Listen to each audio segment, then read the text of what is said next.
Sweet song of today, because it's such a self-analysis, so it's a confession, you could also say, because we rarely are in that mood of confessing the reality. We really like to live in a dream, to live in illusion.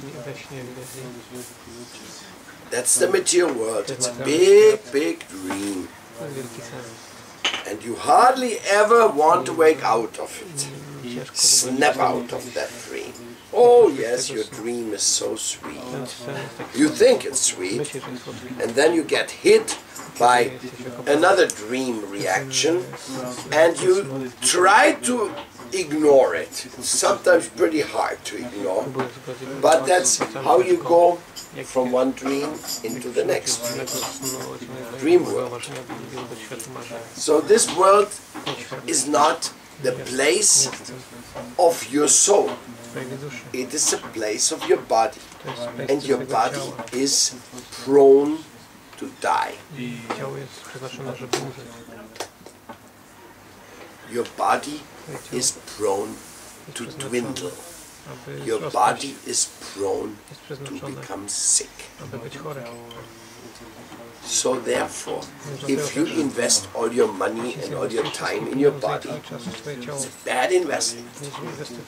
It's like I tell you, give me all your money and I sell your company, but I guarantee you in 2 years that company is going to be bankrupt and you're going to be ending up with nothing. Now what would you do? Will you buy my company?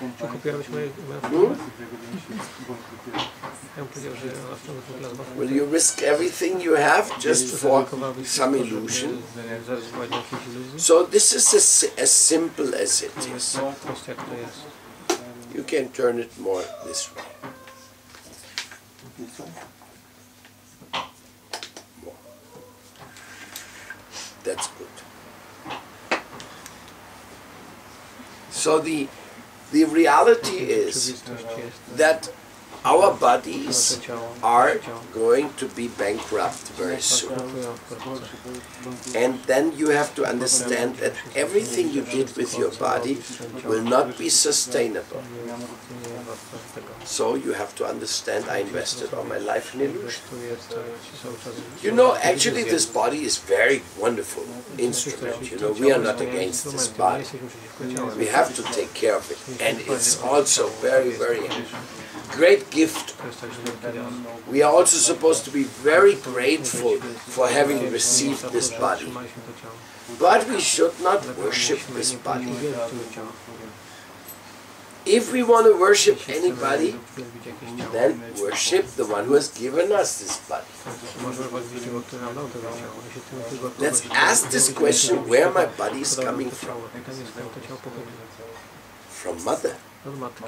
First source, reliable source of your body is another body.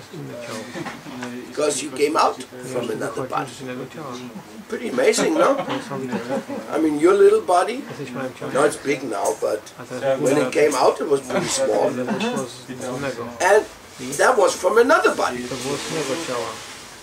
And as we are all scientists, we know mother didn't do the job alone. So before it came out from her body, it came into her body from the father. That's called seed. Seed-giving father. But who has put you inside the seed? How did you get into the seed of the father? What happened before that? Now we want to find out who is important in my life, so let us make those questions at least once. Who put us into that seed? And who supplied us this wonderful mother who gave birth to us? All this can only be answered by the answer of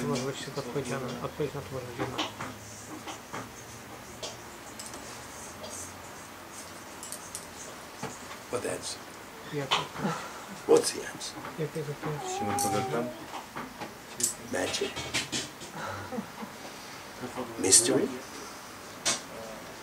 Incomprehensible? Beyond our intellect? Come on, give me some help. What's the answer? Love. Love? You got into the seat of your father by love? That's a very nice answer. But very abstract. Because you don't know how it got there. That is wonderful. But it is not something we can base our rational answer on. That's exactly what I'm trying to get at. There is no rational answer how in the world you got into the seat of your father. Karma? That's a good question, that's a good answer. And it's also true. But this is not what's karma, it's a law. How in the world karma is going to transport you there? And just in the moment when your father is going to have a relationship with your mother, I mean, it's got to require perfect timing as well, you know. And not only that, there's a competition because each and every spermatozoid has an individual movement. You know how many there are running for the egg? How many there? This is a big race.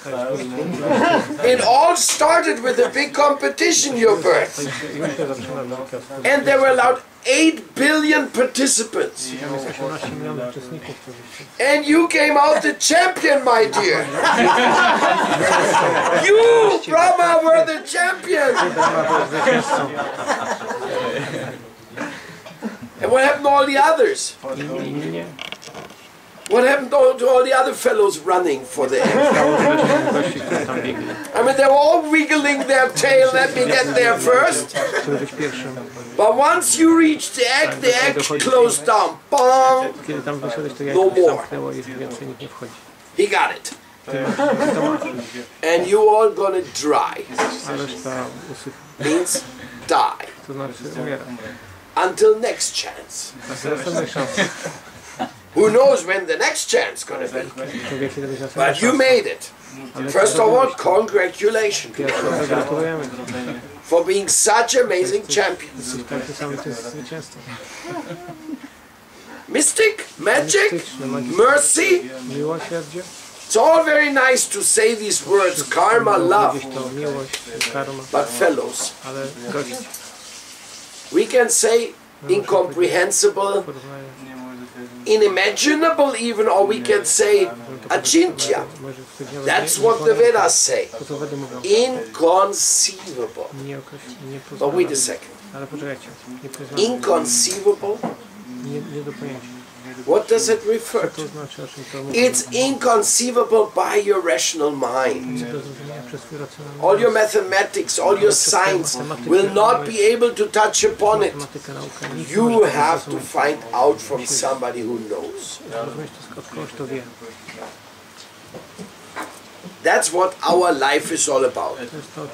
Find out who knows. Anybody who knows? If say, I know it, okay, please give your answer. We want to hear your answer. You are most welcome.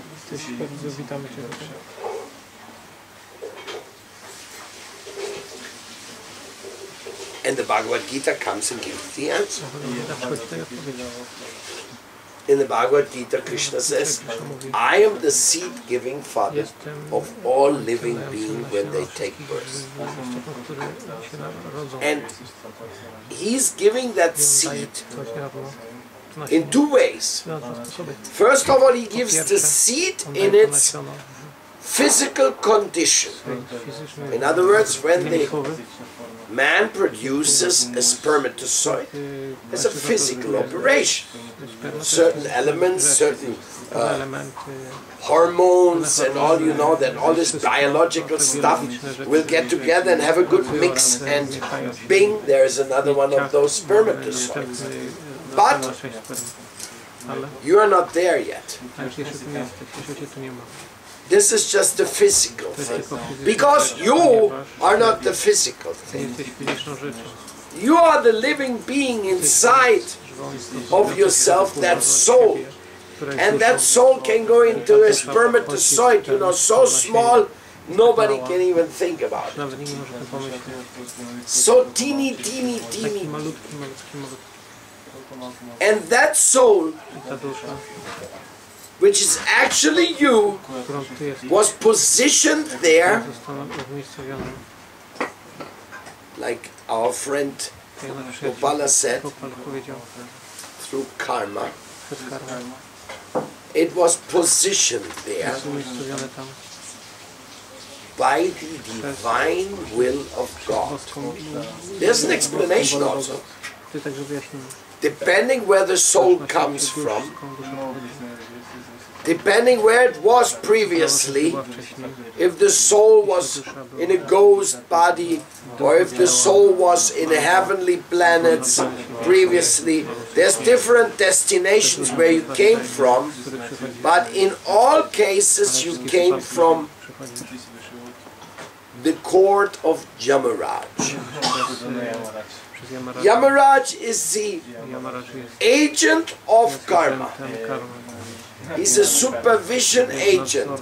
He actually makes the decision for this wonderful arrangement to be made of your transfer into your next body. And he will choose the right moment by situating you in the rain. Then the rain falls down and produces grain. Then the man eats grain produced by the rain, and it enters into his physical condition and is transferred through his system, blood system, into his spermatozoids.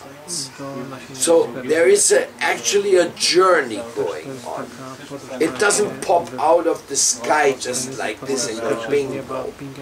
No, it goes by divine guidance through the physical, mental, intellectual and mystical subtleties into the gross karmic condition produced by the previous activities of your previous life. This karmic cycle is so fantastic, and you do have the ability to relate to it, to understand it to a certain degree by your common sense. But the common sense, unfortunately, nowadays is the least common of the senses. And the people basically are trying to understand everything with suspicion. But you cannot understand the divine magic power of God or His agents through suspicion. Why do you need to be suspicious? There's no need for it. You already see the reality, Baba. Just open your eyes. Just see all these wonderful kids being born every day. One of you is you. What more proof do you need that this system works? But you want to be smarter than thou, huh? I'm more intelligent, I'm the big brain. I analyze everything. And if I cannot analyze something, then I don't want to have any submission or any acceptance of it. In other words, I want to put my brain above the creation, even above the obvious visible phenomena which is saying the contrary. In other words, life does not come from matter. Life comes from life. So the incompatible relationship between spirit and matter is taking place when the supreme spiritual arrangement is giving that ability. What is that? That's called birth. That is when a soul, the soul is impregnated practically. It is programmed according to its previous karma, like we can see in the astrology. We can see the astral chart of the subtle body of a person. We can actually say, oh, this is what happened, this is what happened, this is what will happen because of your karmic constellation. And how? How do you figure that one out?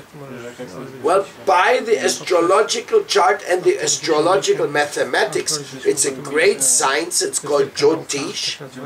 And great Brahmins and scholars, they have known these science for thousands and thousands of years, and they are teaching it, and you can actually find out what did you do in your past life that you be born in Bulgaria. Well, whether that's a good or bad karma is another subject, but our point is it can be understood. Everything is practically a mathematical grid, a map, and everything is there connected to each other. And if you understand that, immediately you become very cautious. Immediately you have to ask, what are the rules of this game, by the way? If it is so that everything is connected, the past, the present, the future, what are the rules? Who has given the rules? Who is the executor of the rules? And how to talk to him about my case? But the people, they just want to live in denial. No, there's not such a thing. There's no rules. The highest, topmost sophistication of life, it just came about by chance.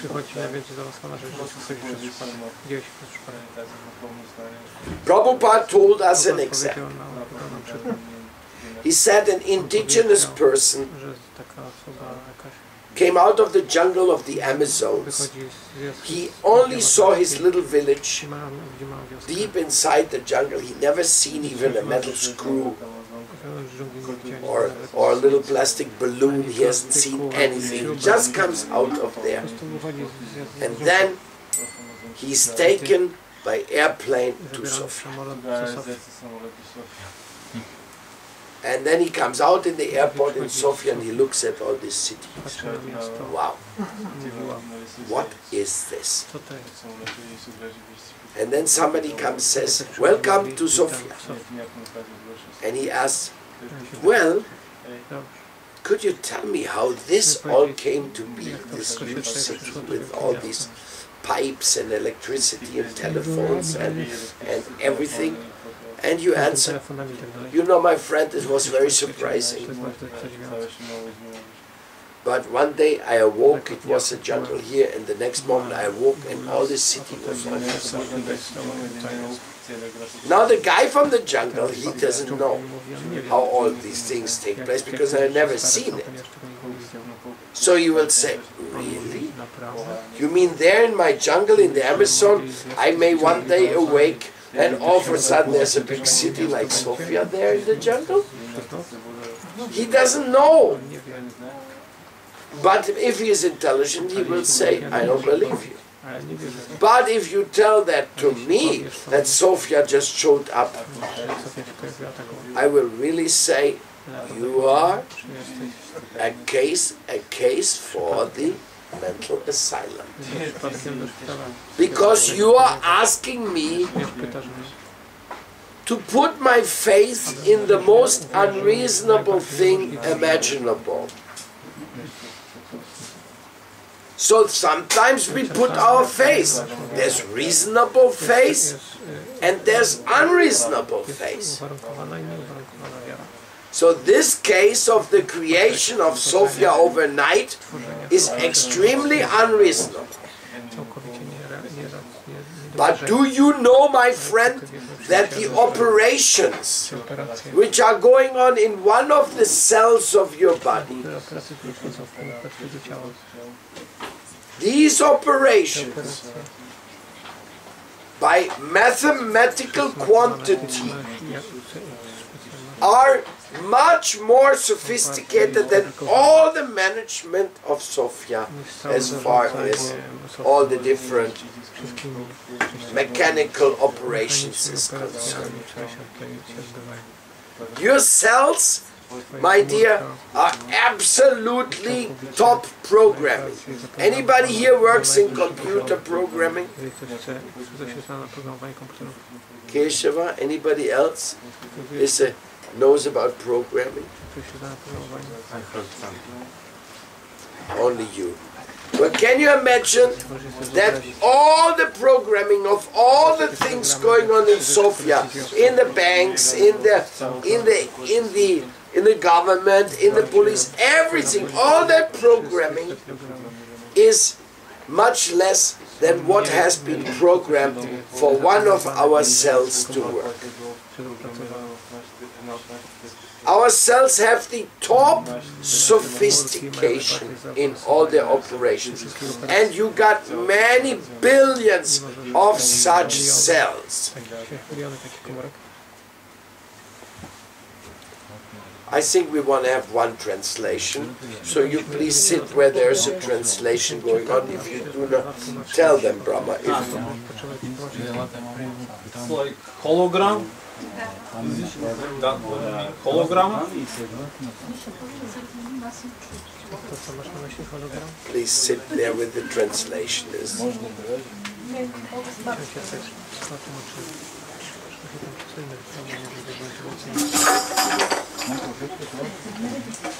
Those who speak English, stay with me. Give me some shelter from the translators.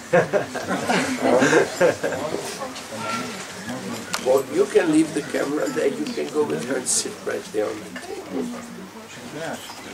That is the best, because you're right in front of me. There in the chairs, you can sit with her from Polish, yeah. So give me a ring of English speakers as a shelter, you know. I also see to whom I speak. Come here, come over here. You speak English? Come here. You speak English too? Then those who speak English should come to the front, and those who listen to the translation should be in the back. That's the way it works. English speakers here.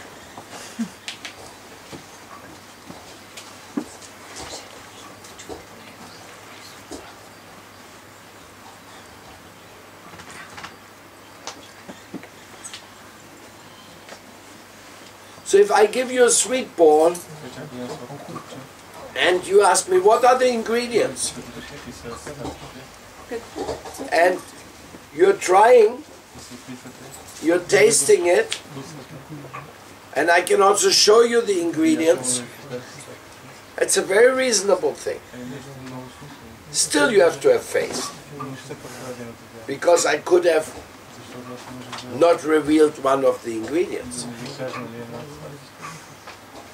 Any information you get, you still have to put your faith. But regarding the creation of your cells,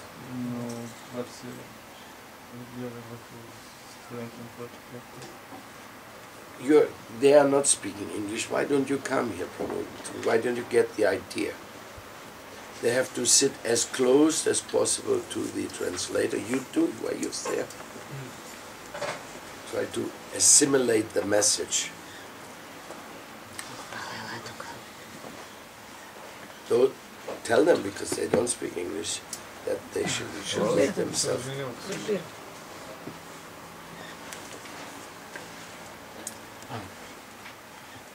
You should sit on the chair there, because if more people are coming, then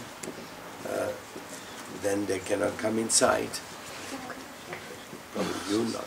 They sit on the chair. Who's that? Mahavishnu? Who's sitting on that chair there? No one. Галя. Галя. Галя. Oh, yeah. Let him sit there.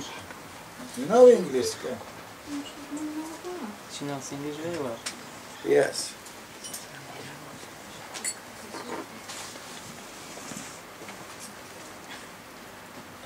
So rational face, reasonable face, and irrational, unreasonable face, you have to distinguish between the two.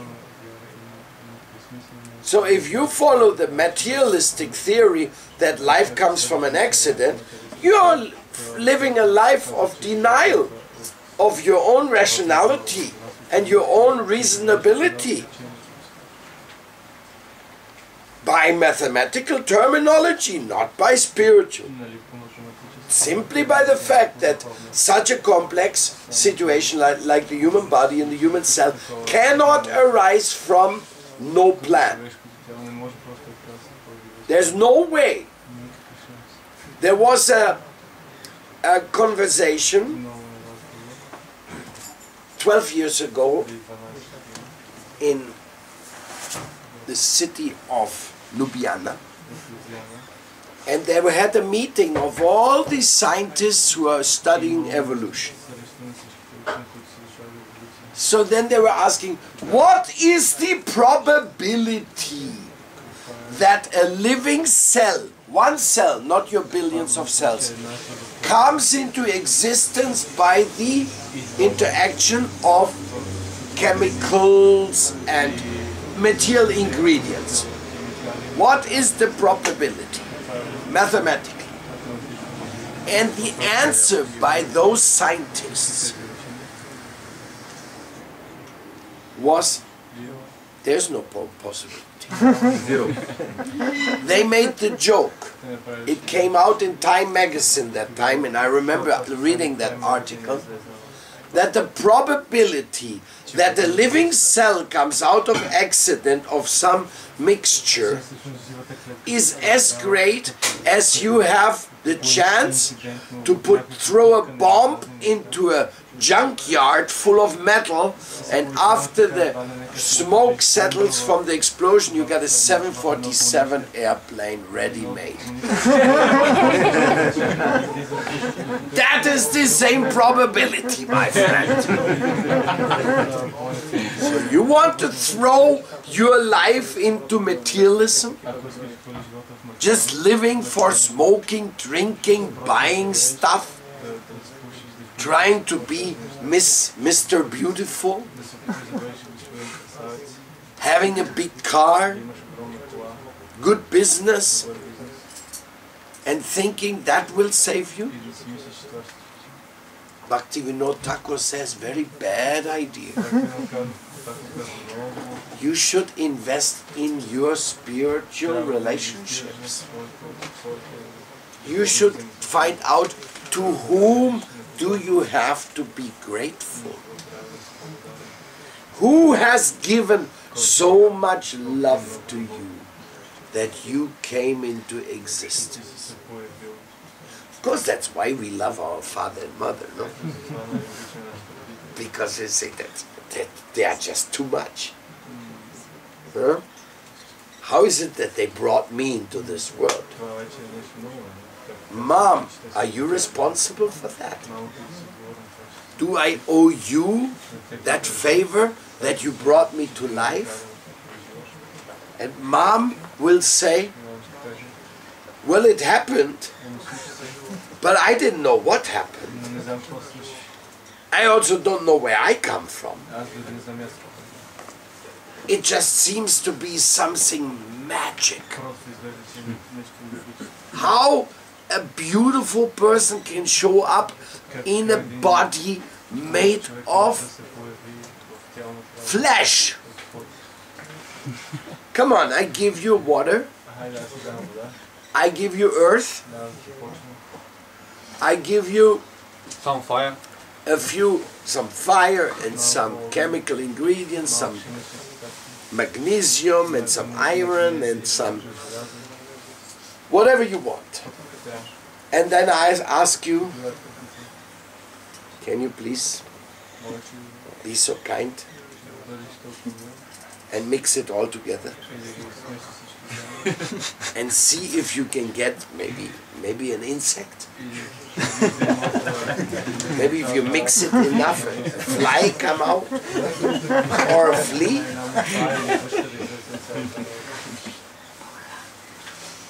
How does this happen?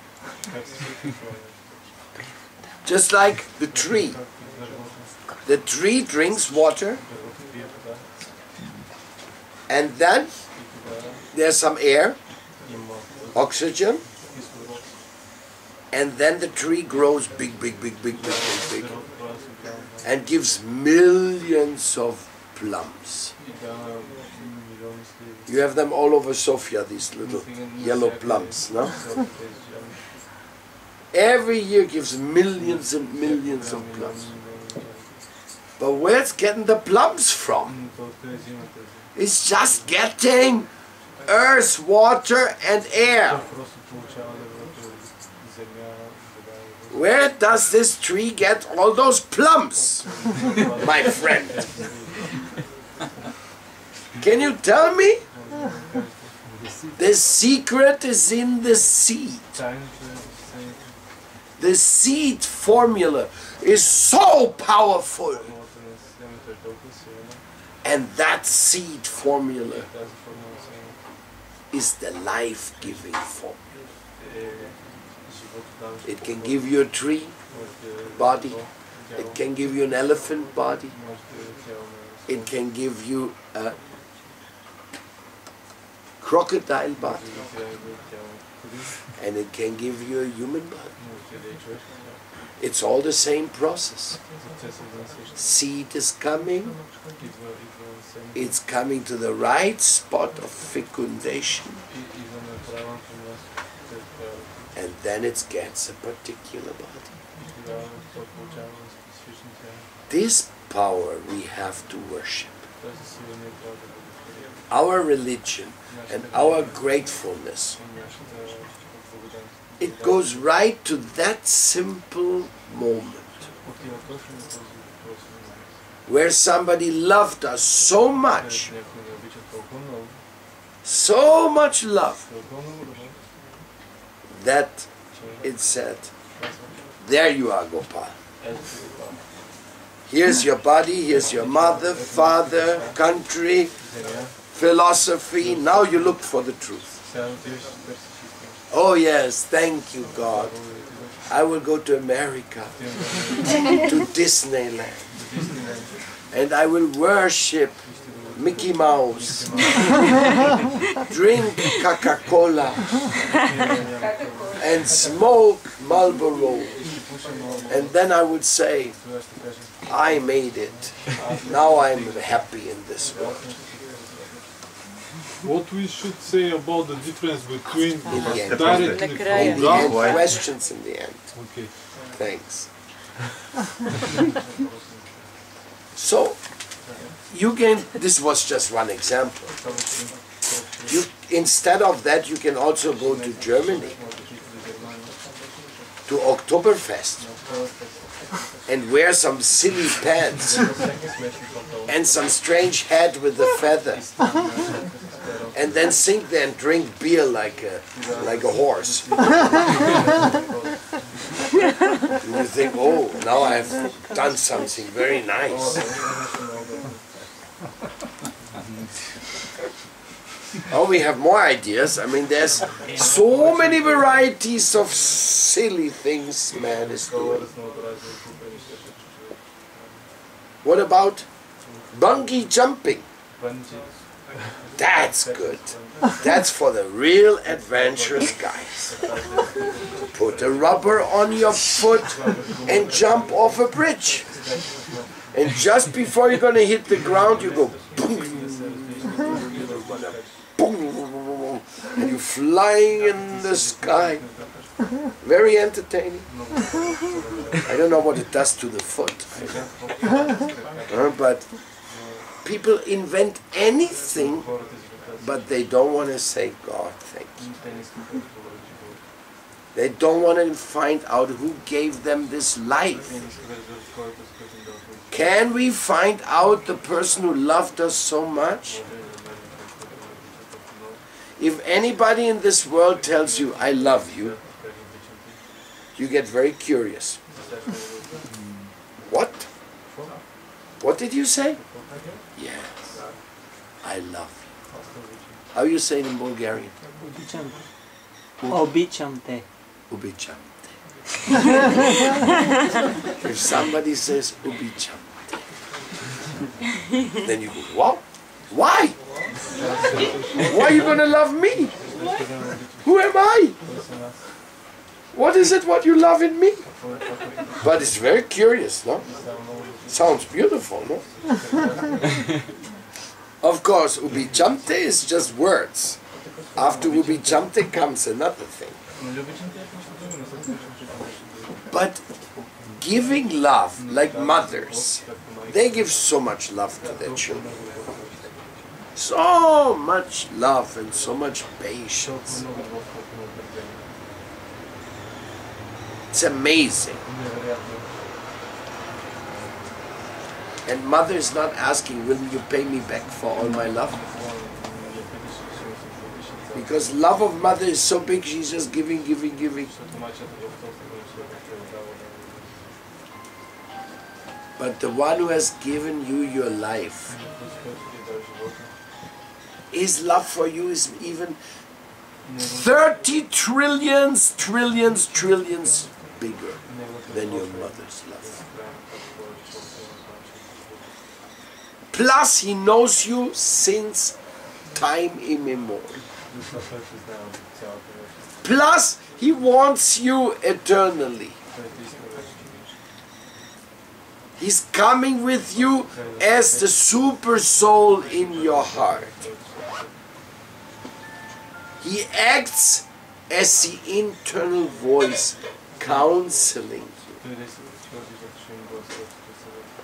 His mystical love is so great and so beautiful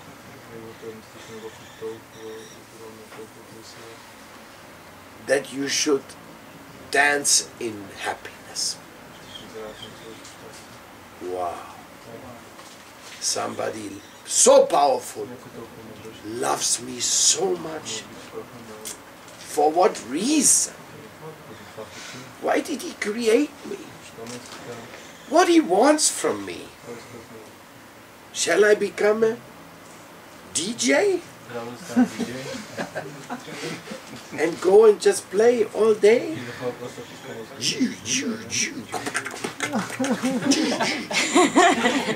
Shall I do that? Or maybe I should play the violin and go to the symphony orchestra and play my part. And in the end, after the concert, we all go and get drunk because we were not happy, even playing symphony orchestra. What shall I do, my Lord? Or maybe I should invent some more weapons and get a lot of money. Weapon manufacturers, because they are so expert in killing life, they get extra money. Or maybe you should join the mafia. That gives more money than just working in a factory. Or studying 6 years in university and then hoping the government will hire you as a teacher. Then you can teach for the rest all the illusion which they say in the books. Life comes from matter, friends. The purpose of life is make money and enjoy.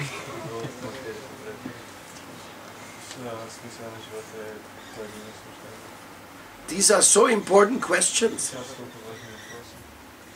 All these options are there, my friends. The love which we have received can only be reciprocated with your love as well. That's why he has given that love of himself to you. In the Bible it says, man is made after the image of God. So that little love you have in your heart, it's very nice. And God wants that love. He doesn't want your fingernails. He doesn't want your hair. He wants that love in your heart. That mother love. That power love. That universal love. Loving God means loving everyone. Because God loves everyone. So therefore the first principle of divine love is ahimsa.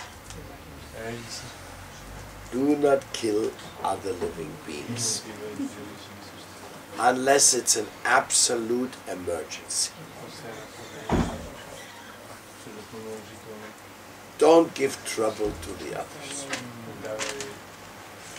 Be a nice girl and a nice guy.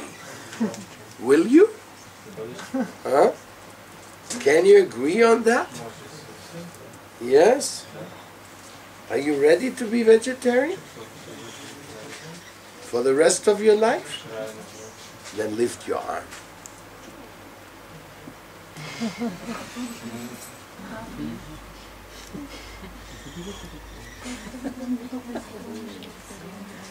Yeah.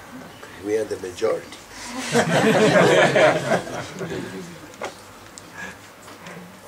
Because that's what it means, universal love. If you want to say thank you to God, the first thank you is, I won't kill. That's the very first one, but not the last one. If you want to show your love to God, you have to protect your mother. You have to protect your friends. You have to protect your country. You have to be part of the solution as much as you can. That is yoga. Understand that you are part of the solution, or you're part of the problem.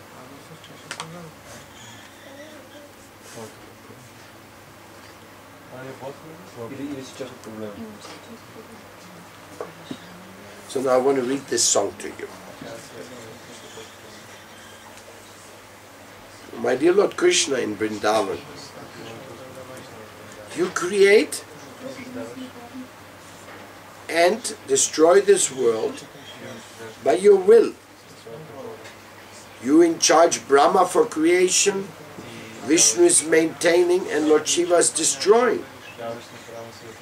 By your world, Maya, the illusion, has built this world as a prison. And by your wish, we, the living beings, are here in this world taking birth and dying. Sometimes they are successful, sometimes they are devastated. Sometimes they think I'm happy, sometimes they are crying. But we are bound in this world by desires. So many desires. And they are like prison ropes. Each desire is another rope. And without your sanction, I will not be freed from these ropes. You are my protector, Lord, my only support. And without your grace and lotus feet, I have no hope. I've lost confidence in my strength. I've lost confidence in my thoughts. I've lost confidence in my intelligence. I've lost confidence in my ability to change the situation. So therefore, I'm totally depending on you, my Lord. In your supreme desire of love, please take me. I'm at your disposal. Now I feel so humble because everything in this world is going to be lost. I don't even have a bottom which is mine. What to speak of a whole kurta.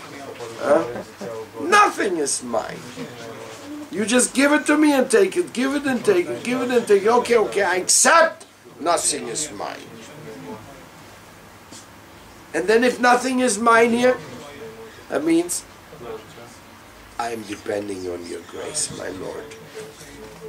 Whether I live or I die, it is all up to you. But I want to be, at least one moment I want to tell you, my Lord, I'm yours. And you are mine. Why? Because you have created me. So therefore you are my creator. You are my Father. You are my lover. Because by your love you have produced. So I am yours and you are mine. Now please give me your yoga. Or the union of my heart with you. That is the meaning of chanting. This is the spirit of it. I want to have the grace to live your love.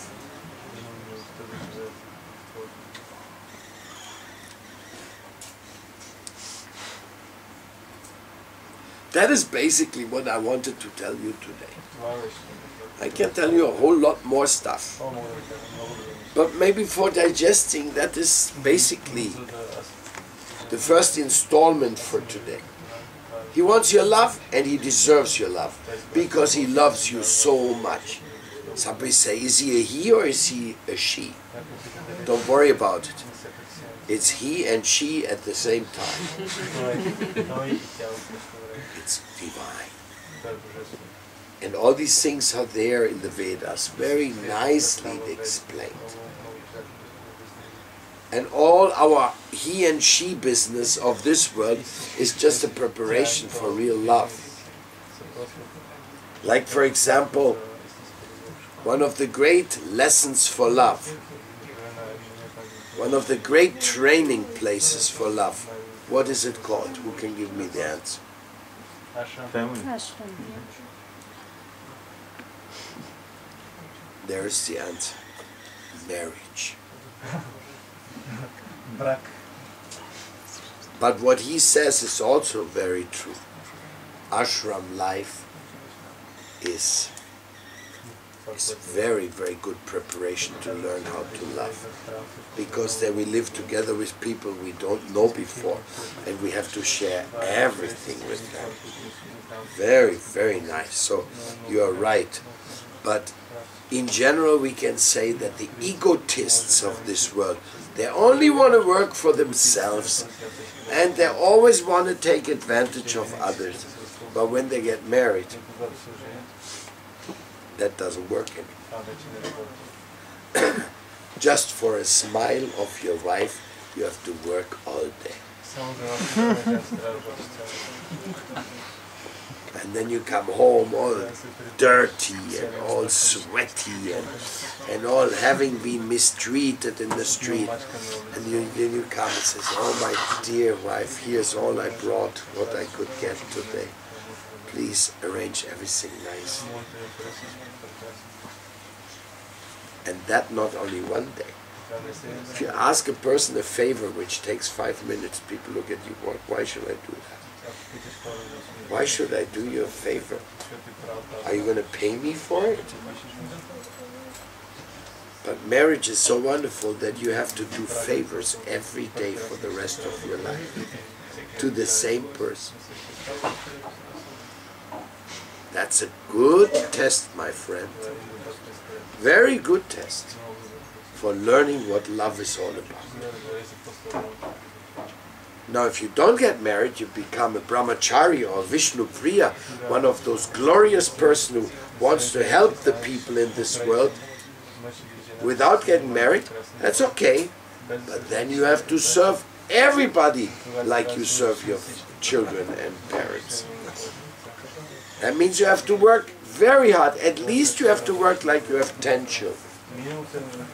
Those who want to stay brahmachari or Vishnu priyas because they're too lazy to look after others, they are not real. They will not last. They are too impure. There has to be a very strong desire. I want to serve others. I want to give my thank to God by giving my help to others. This cooperation, this participation, that's the best thing in life.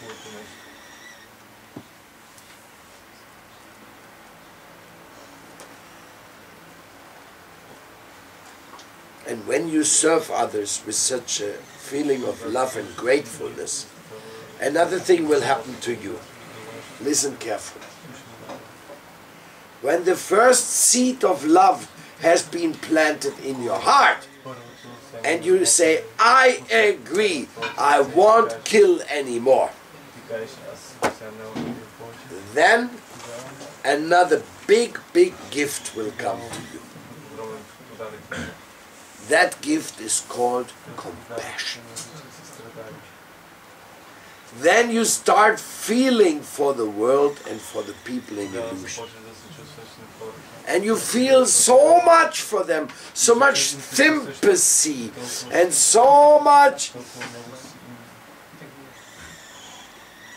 need to help them, that you want to go and meet them and tell them about real life.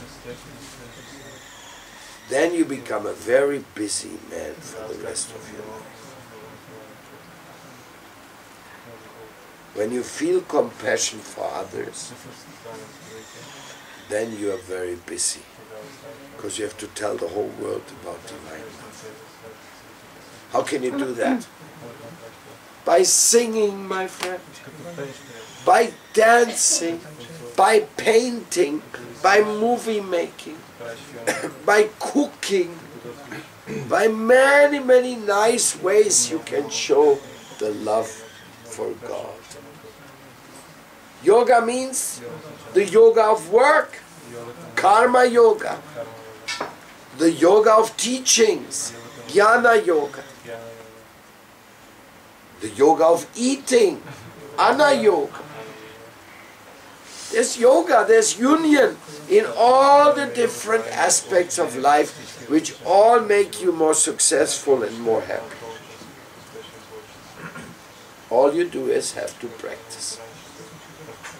All you have to do is to agree. Yes, I'll do it. What's to be done? Oh, there's a lady out there. She's so sick she cannot go and shop anymore. Go and visit her and tell her about Krishna and vegetarian food. Help her. Go in the street, so many kids are running around there, they don't know what to do. Go help.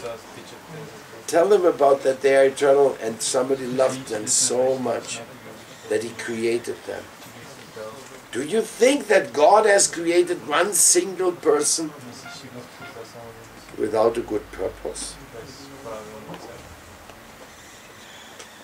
Every one of us has been created by the Supreme for his purpose, which is the purpose of love.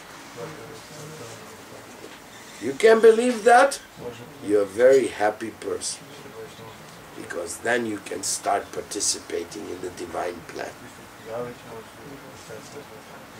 God has a divine plan for each and every one of us.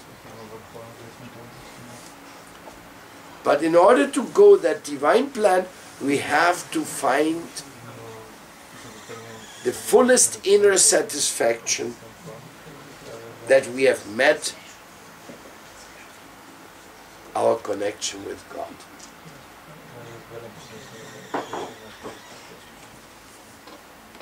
And that's not rational. You can tell in your heart. If you feel it, you feel it. If you don't feel it, keep looking. That's the whole life is like that. Because the Lord is always there for each and every one of us.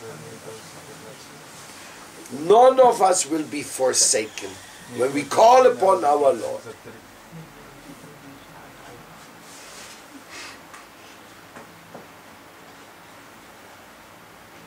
Now if you have any questions, go ahead and ask them.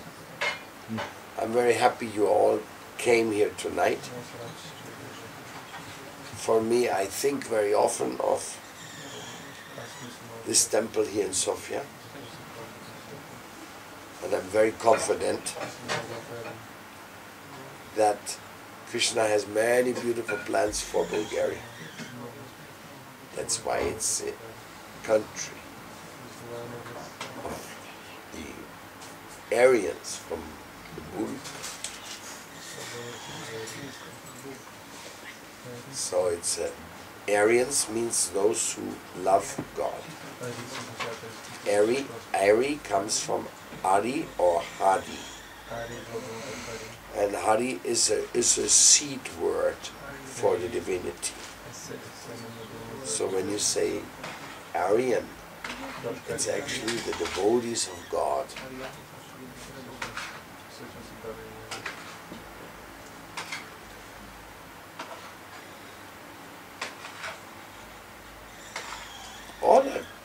All of us are sons and daughters of the same Creator, whether we like it or not, whether we accept it or not, whether we are thankful or not, or whether we are just thankless brats. But we still all come from the same original source. Some directly from God.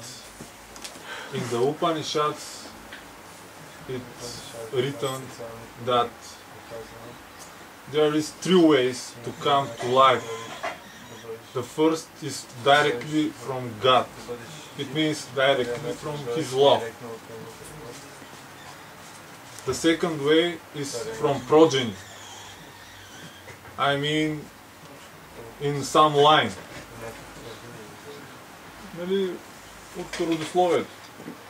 Okay, go ahead, finish your sentence. And the third way is from egg. And I just wanted to make the difference between all these ways and why is this division on the street. Some people hate and some love. Why there are people who hate and they are much more than this who are with pure hearts on this land now, these days. Why is that division? Well, you're mixing a few different informations, so it's a bit complex. Yeah, but let's start slowly.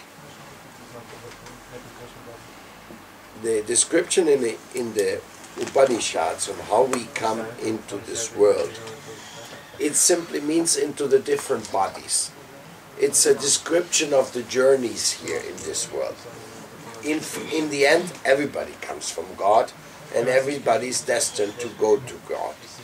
That is you see the Vedas, you can easily get confused when you quote something out, one section here, one section there. There is a comprehensive picture. So therefore, I'm giving this answer that we all come from God, even though you say, but some come from God and some come from an egg. And the egg, from where the egg comes from. It's a quotation which is not very precise. Now the other question which you say, why people are angry or happy, why people are so much duality in this material world. When you say that, then it is due to our previous activities. This is our karma. We are going through different, and there's a wonderful saying which says, there's nothing bad which doesn't come for a good reason. So if somebody's suffering, somebody's going through some hard times, that's a wake-up call. Come to your senses. You have to do something solid and fantastic in this world, and that's what you're born for. Find your mission. Find the mission of your soul, of your heart, and find your way back home, back to God. That is basically what the Veda says. Atato Brahma Jigyasa. You're born to find the truth. Wherever and however, it doesn't matter. But you're born to find the truth. And the truth, well, the truth is very, very beautiful. It's the truth of divine love. In the origin it's divine love, in the end it's divine love. But in between we have freedom. And your freedom can choose divine love or also hate. But when we choose to try to get something with any negative thing, then we have to pay for it. If we try to get things in a beautiful way, sharing way, loving way, then we'll get good rewards. That's why there's duality. Some people get a good reward and somebody get a bad reward. But all of them going to have to leave after a short while. It's only temporary. Therefore, we are not really so interested in the good awards. We are interested in going home back to God. Just like this little baby just was born so short time ago, but has the fortune that from the childhood is already praying, listening to the prayer. And this is the type of thing. There's so incredible karmas. Krishna explained in the Bhagavad Gita, if somebody is born in a Vaishnava family, he has the greatest and greatest of all lucks. He has gone through so many things, unbelievable, that he has come to this great fortune. When you're born in a yogi family, when you're born in a human body, great fortune. But it's so rare. Very rare. What about others? They'll be, when their time comes, in the same benefit. In this society, In the meantime, give them prasadam and chant Hare Krishna and they get the full benefit. I think that if we have to save that compassion and supreme love in our heart in this society, in the society, we should make some kind of mental sacrifice. Just because it's attack and stress from everywhere all the time, that if we should love on and on and on, maybe we should be some kind of idiots and just to love without any thought, like mental sacrifice. I don't know, maybe that's the only way, just for the love. That's why we... In Krishna there is and other ways. But That's why we take shelter of somebody who loves God. If we want to learn how to love God, we should take shelter of somebody who loves God. Because, you know, when you see something wonderful, then you should do it. It's just like you go by your... You don't know everything, but you can tell what's good and what's bad. At least you can tell what you like to be good and what you consider bad. So you have to do that which you consider good. In this way, automatically you're progressing. Automatically you're going the right direction. Now if you know this is right and this is wrong, and I'm going to do the wrong thing, well then you can't ask for much. No? So it's all put into your hands. God is so great and so kind. He has appointed us to become instruments of our own progress. That's why we have this intellectual capacity. There is a question. Yes. Here from Harihara Kshetra. He's asking if we, our souls are Satchitananda, where do we come from? Is that the spiritual sky or some other place? And if it is some higher position, why have we fallen down to the material world? Because we are coming from the Satchitananda factory. And in that Satchitananda factory there is one portion given where you have to decide Satchitananda yes. You have been pre-programmed to be an individual own decision-making unit. Even though you have the potential of Satchitananda, yes you have it, but if you don't decide it, something is missing. And then you come to this world.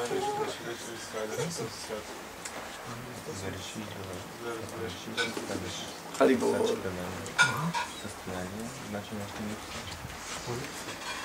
And what is missing? What is missing? Your surrender. Your love. You're free Sweet love.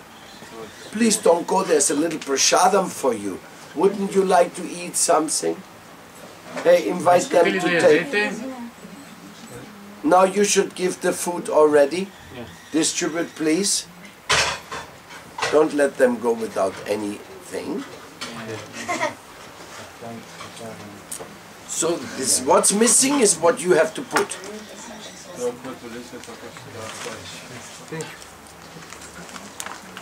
Otherwise it would be boring if everything was already there. You have to do nothing. Oh, it's terrible.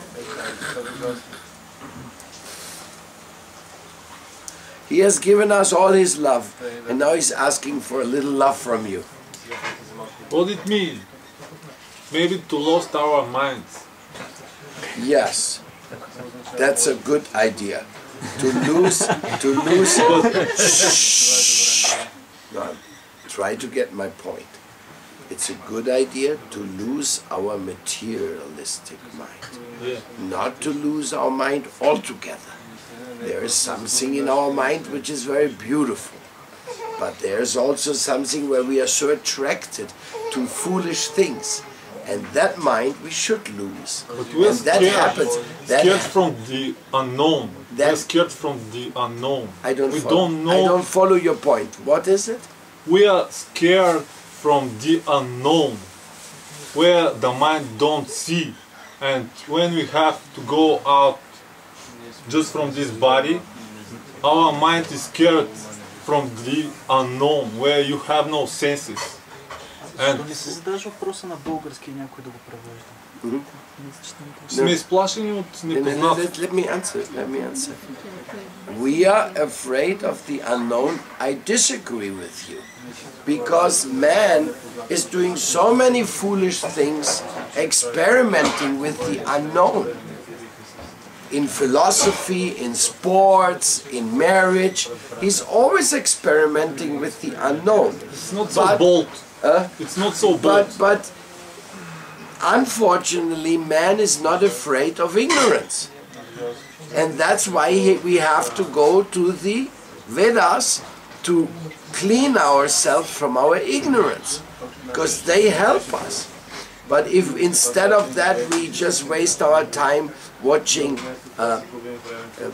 soap operas in TV, then we will not find the real solution for our soul. But fear, you mentioned the word fear. Fear is there in us to protect us from going the wrong way. But we don't have to be afraid for going the right way. There's no need for that. You will feel from inside of your heart, you will feel so much light and power coming. You don't have to be afraid of going the right path. Because intuitively you will find out, oh, somebody was waiting for me. And he's always my helping hand. You know what they call that? It's the guardian angel for the Christians. It is the super soul for the yogis. It is the inner voice for everybody else. After you're so raped, after all, you are feeling so indignant in front of God. I mean that when you are so smashed after all this raping system smashed you down, you are feeling so indignant in front of His purity and mightiness. I mean, it sounds good, but I must defer. You are blaming the environment. Blame yourself. When you point at somebody else, 3 fingers point of you. I'm not talking about you, I'm just giving that example. I know. Yeah, it's like that. Everybody's saying, oh, the Americans, oh, George Bush, such bad people, such bad situation. But everybody who kills animals and eat them, he's also a little George Bush. He's just not president of the United States, but the principle of abusing others, it's right in his system. And therefore, we should not complain so much. We should just ask, what's my job to do? If we say, oh, the world has smashed me, yes, it's true, I agree with you. But there's another secret, a higher secret. Actually, the world was simply shaking you up to wake you up. The world was your friend. And it came, stop being nonsense! Will you? Hey, oh, it hurts. No, it doesn't hurt. Wake up. To be an illusion, that hurts. So, we don't have to be afraid of the truth and of love. No way. Who else has a question? Come on. How can we get rid of the negative emotions? We are in the negative emotion because we are associating with negative emotions. You bring anyone with negative emotion, you put him 1 month in the temple, we take away his negative emotion. By association, by thankfulness, by joy. But if you're watching Alice Cooper killing animals on stage and throwing stool into the people, well, don't be surprised if you get some negative emotions, you know? Yes, but if someone angers you, how to not... If someone angers you, how to... Angers you. Yes. That means you have angered a lot of people before. Now it's getting your turn. Then you have to know how to forgive. Justice is human and forgiving is divine. So you want to find out your divine potential, now you have to forgive. Not only forgive, you have to love the person and save that person from that nonsense, if you can. Maybe you can't, but...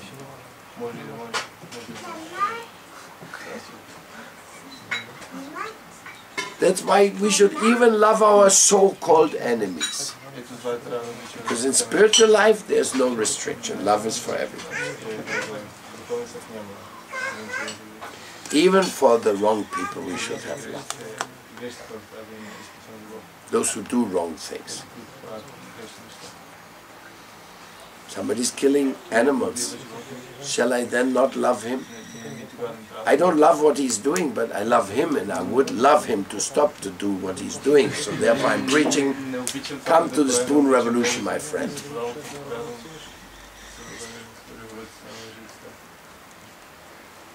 Original kingdom. Organic kingdom. Love in relationship with others.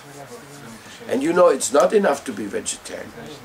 We are actually not vegetarian. We are prasaditarian. We only eat what we can offer to God to say, my Lord, you're so kind with us. This is our way of eating. We do that every day. Whatever we cook is offered first.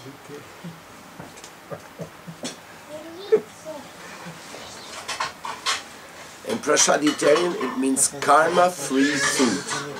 Because that food which you offer with gratefulness and love, then there's no karma. And the energy you get for making the mission of love. And if you learn that, all your food at home will be a big difference. You can eat pure food with your whole family and you will see how the atmosphere at home will change if you eat the food offered to God. Such a change you will experience home, you will not believe it. It's like divine grace has invaded your home. Try it out. Learn from Bhakti Shakti how to offer your food, or from any of the devotees, make it. Offer to the Lord all the vegetarian food, because you can't offer Krishna any meat, fish and egg stuff. That's another offense. You offer the vegetarian food and then you distribute. And before you start eating, you say, Hare Krishna, my Lord, so kind of you, you have given us this food for gaining strength to learn how to do the best thing with my human form of life. Something like that, you know, you say. Then things will change rapidly in your home. is to share. Yes, and of course, then you have to share. That means you have to invite others to eat with you as well. Yes, Each other. absolutely. Those who are misers and only want to eat alone, this is not so advanced.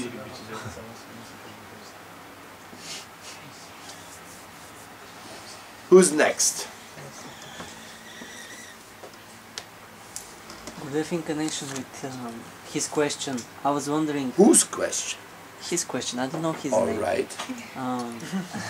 I hope we introduce each other later. But I was thinking, we in our lives, we have experienced so many different emotions, and how do we know if we have forgiven, and how can we forgive to people that we don't even remember they've hurt us, but it is in the subconscious. Don't worry about it. Not to worry.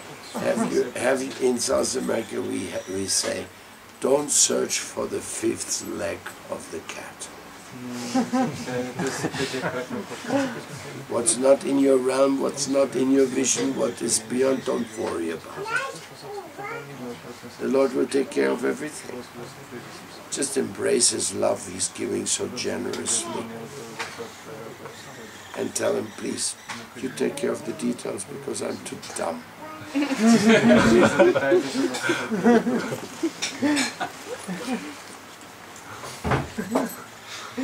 He does it anyway. He takes care of all the details anyway.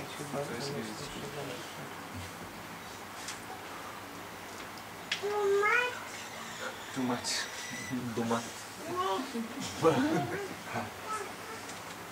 We are all too dumb. What do you want? We know nothing. We are all depending. Next moment you're going to have a wonderful plate of food in front of you and you're going to enjoy it all, but none of you has an idea where the potato came from and how it is so wonderful.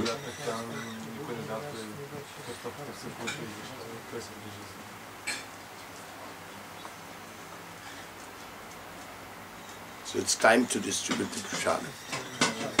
But if anybody has another question, it can be done simultaneously.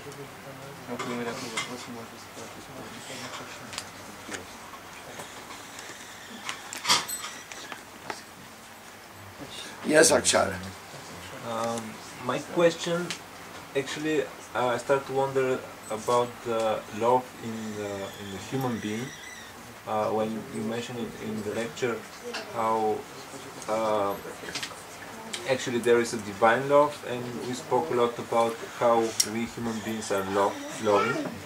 And after this came out, the question of Tarikara about where we are coming from and what is the difference between when we came in the material world and when we actually decide not to come. And this is, as I understood, that we are dry out from our desire for serving or to love. So how actually it's taking place, this love in the human being, and how it starts to work in practice after it's already dried out from this function. I mean, the soul. So when desire to become. Tell me with who you associate, and I'll tell you who you are or who you'll be. There's a polarization. You will polarize towards a certain type of association according to your desires. If you want to surf, you will find out where are the surfers. And how appeared this desire to serve when actually you are already dried out from this desire when you come in the... Obviously you were not too dried out.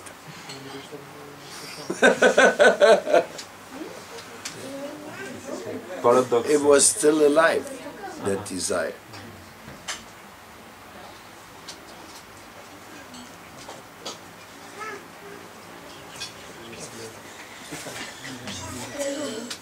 But I have some devotees, they're very good surfers. And they're surfing with other surfers just to preach to them. They have that service. to go and preach to the surface. So, for God we can do so many things.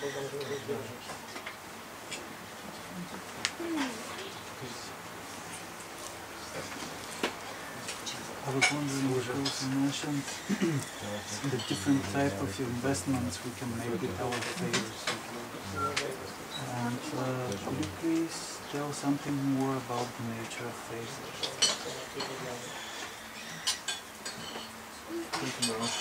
Well, like everything else, faith is from a department which is beyond our realm of rational comprehension, and therefore we can only be surprised about the wonderful things faith can manifest. So, in our language, in Sanskrit, it's called Shraddha Devi. She is the energy of love of God Himself. And when she sees that somebody wants to get out of this material world to serve God, she gives him that faith to go ahead and to help others in a particular way, chant in a particular way. So many things.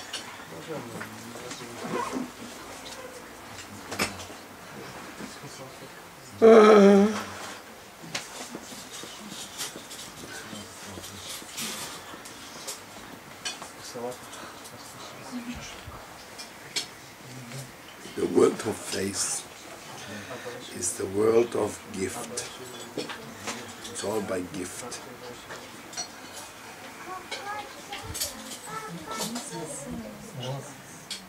That's why it says, by gift you become gifted. Not by your own. It's always some special gift.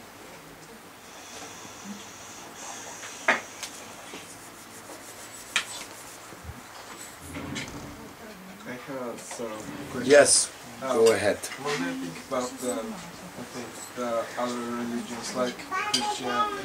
I mean, other path of The promise of salvation is Jesus Christ.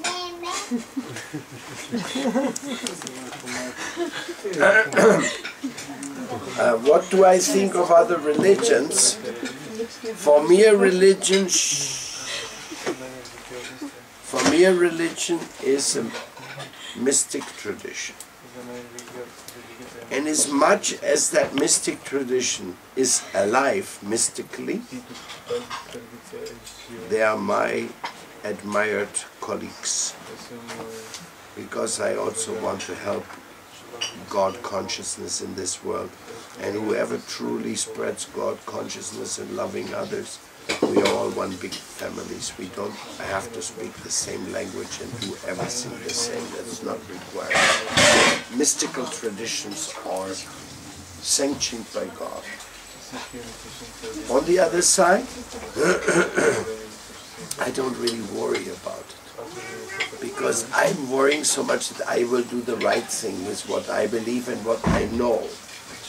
And if I have to study what other religions say and do, then I have to become some kind of a judge. No? I'm not the judge. I just want to make sure I'm on the right path. And when I meet people from other spiritual traditions, I'm always very friendly with them.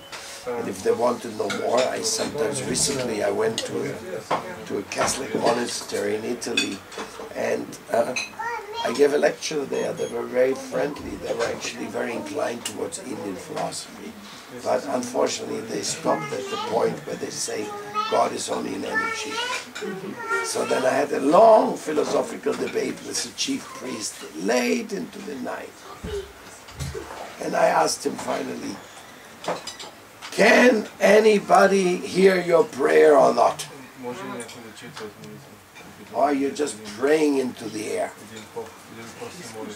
Is there anybody in the history or in the existence who finally hears your prayer? And he said yes. Then I said, so this is the personal God. The one who listens. The one who can answer your prayer. That's the one we worship in our bhakti tradition. And he agreed.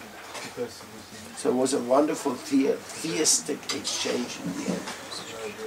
And next time I'm coming there, they already told me I have to come back and we continue. So that's what I think about other traditions and whoever tries to follow them.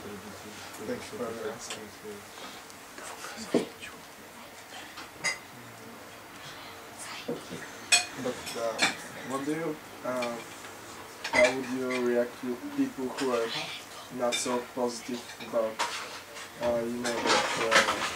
but I mean, my father is a Christian, he's not, he's very negative about the fact I'm going. To the Christians, Prabhupada said one thing only: thou shalt not kill. Follow it, and we are friends. I mean, there's many vegetarians in Christianity, you know. So they believe that, and I believe that. And the great point, if any Christian accepts that he shall not kill and not be part of the killing machinery, then I must say he's quite a nice devotee. But Jesus Christ ate some fish. How do you know that? I know, in the Bible it's written. Good point, my friend. In the Bible there's exactly 200 recognized moments of changes. They are so-called correctors. They were put in charge of changing the Bible under the authority of Constantine, who made Christianity a state religion, but he also changed the things which disturbed the Roman lifestyle in those days. And meat eating was one particular one of the things they changed. And many Christians objected that time and even today. They object. They say, no, Christianity is vegetarian. Why? Because Lord Jesus is an Essene. And the Essene, there were a Jewish cult, a group, an ethnic group of the Jews, who were all strict vegetarians and believed all in reincarnation. In other words, if Jesus would not know about reincarnation and would not know about vegetarianism, the first thing he would have done, he would have rejected his Essene tradition. And I don't think so. I think it was that Essene tradition which brought in him this revolutionary spirit to go against the animal sales in the temple and all that. It's not a mammal. But if you want to know what's right and what's wrong, I'm sorry, I can't tell you, because I wasn't there when they corrected 200 times God's words. And who were the people who had to correct God's words, by the way? But we nowadays don't know what's right, what's wrong, unless we have opened our mind and have studied the apocryphs. Have you heard about the apocryphs, the apostle of the 12, the apostle of love? There's many apocryphs. These apocryphs, declared by the church apocryphs, come from the same biblical time. And they say something totally. They present Lord Jesus as a vegetarian, an environmentalist, teaching law of karma, teaching the law of reincarnation. When you read the Apocryphs, it sounds like reading the Bhagavad Gita, my friend. Then you can understand, oh, there was a big coup. There was a coup on Christianity. When it was a mystical tradition, it made a big coup of the powerful people. They put it into their pocket, made it state religion, and eliminated the mystical instructions. So therefore, I don't think Jesus ever ate a fish. I believe it is. Because the fish is not a mammal. It has no any feeling. And you have a right for your opinion. Yeah. But if you say the fish has no feeling, I would rather wonder whether you have any feelings. Let me tell you a story. One day I was doing my meditation in the house in Costa Rica of a friend. And I was previously to that day, my mind, I was vegetarian strictly, but I had a feeling that fish are dumb. So, but my friend, he had an aquarium. And in that aquarium, a very big, large, beautiful aquarium, and I was chanting Hare Krishna, I was watching fish. Maybe not the best way of doing meditation, but that's what I did. And I saw there was one fish this size, and in this aquarium were many fishes this size. Then I noticed that that little fish this size had maybe 400 little fishies around himself. They were just come out from the eggs. And I was surprised. Oh, in the aquarium, family life's going on here, 400 little fishies. And all the big fish wanted to eat those little fish. But that little mother, whenever one of the big fishes came close, she would go, and the big fish would go, and they went running away. It's impulse, not feeling. Impulse. Don't interrupt when somebody tells a story. So I was amazed how this little fish was not afraid from all the big fishes to protect the little kids. Then next morning when I woke up, I said, let me look what's happening with my fish mother. When I came to the aquarium, I saw the little fish mother, but there was not one little of the fishies left. And I was so sad, oh my God. The other big fish, they have eaten them all, they got them all overnight. Oh, I was so sad. And then I went around and took another walk. The light of the sun came, the morning light, and I went back and all the little fish were there again. I said, what happened? I looked carefully, I didn't see any little fish. I found out that this fish mother was keeping all the fish in her mouth overnight. When I saw that, I never again thought that fish are dumb. I say, she's a super mom. Super mom, fighting all day for the little fish and at night keeping them in the mouth. Come on, don't tell me that she's not the mom. It's not the mind, it's not the feeling, it's impulse. There is a difference. That's what your speculation is, pal. That's your, then I say your pain you feel is just another impulse, so don't complain.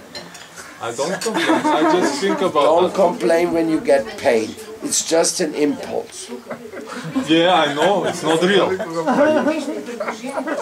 But we do feel that fishes have feelings. And that's why we don't eat fish. Neither did Jesus. It's your choice. Not my choice. My obedience to my guru and to the true spiritual path. And in the Christianity, there is a saying, it's called ichus. It means, it's the symbol of the fish. It means Jesus Christ, Son of God, Savior.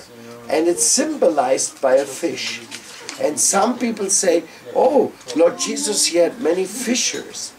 No, they were fishers of man.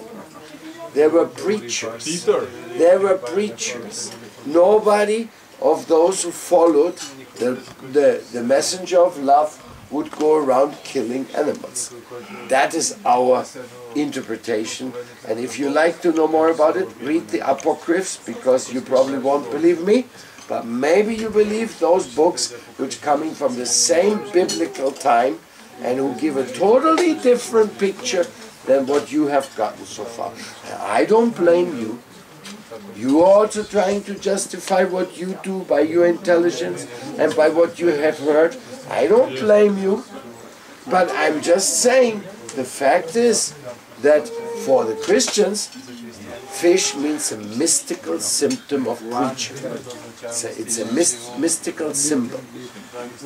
God himself was a fish, Matsya, but don't wanna justify the You have talking so talk, mu- you know. You have so much information. It's very surprising. Very nice. I congratulate you. Yes, God was a divine fish. Yeah, I agree. with Matsya. you. Yes, Matsya. So he's the I father don't of. like to eat fish. He's the father of all fishes in the world.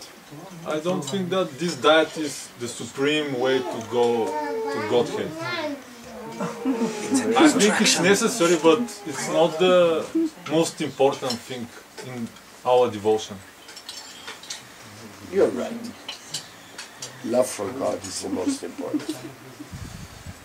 Yeah, it depends from the situation. Love for God is the most important thing.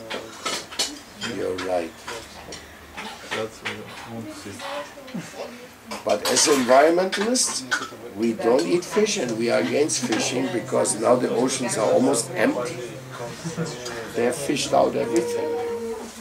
And God loves His creatures. Fish are also creatures of God. Yes. And if you want to Thou love, shalt not kill includes fish.